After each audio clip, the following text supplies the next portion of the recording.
Hello, so today is day 2 of mini blog. দেখতে দেখতে একদিন কেটেও গেল, আবার আজকে ডে 2 ওর ব্লগ শ্যুট করছি। তো আমি আর টফি ঘুম থেকে উঠে গেছি। টফি এখানে বসে আছে, আমাকে দেখছে বসে বসে যে মা কী করছে। এখন আমার ইচ্ছে করলো যে আজকে কিছু বাইরে ব্রেকফাস্ট করব, তো তার জন্য বেরোবো বাইরে একটুখানি। অ্যান্ড তাই ভাবছি যে কি খাওয়া যেতে পারে, কারণ এই জায়গাটা আমার কাছে অনেকটাই নতুন, পুরোটাই নতুন বলতে পারো। আগে এসেছি বাট স্টিল আমি জানি না কি কোথায় কি দোকান আছে। সো লেটস সি কি বেরিয়ে দেখি যে আদৌ ব্রেকফাস্ট পাই কি না, নাকি ব্রেকফাস্ট না করে থাকবে, বিকজ ঘরে কিচ্ছু নেই ব্রেকফাস্ট করা, জাস্ট আমার কাছে একটা বাউলি পড়ে আছে। তো আমি অলমোস্ট রেডি হয়েই গেছি, সিম্পল। তো চলো যাই তোমাদের। তো যেমন বললাম বাইরে তো বেরিয়ে গেছিলাম, আসলে এখানে না অনেক বেশি মানে আওয়াজ আসছে, তার জন্য ব্লগ করিনি। তো আমি ইডলি আর বড়া নিয়েছি, যেটা কিনা সাউথ ইন্ডিয়ার সব থেকে ফেমাস ডিশ।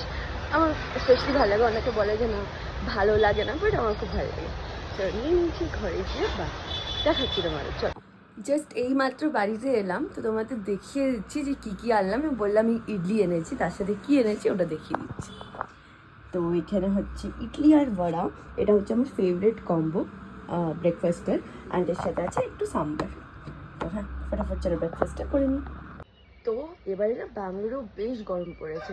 এমনি ওয়েদার ভালো, বাট ওয়েস্ট বেঙ্গলের মতন তো গরম না। বাট আমি যখন প্রথম এসেছিলাম আজ 5 বছর আগে, তখন যে ওয়েদারটার ব্যাপারটা ছিল, এখন সিরিয়াসলি আর সত্যি ওরকম ব্যাপারটাই নেই। তো দেখো একটু গেছিলাম, পুরো ঘেমে টেমে গেছি। তো এখনকার জন্য বেশ এইটুকুই, আবার আসছি কিছুক্ষণ পর নতুন ব্লগ নিয়ে। টাটা।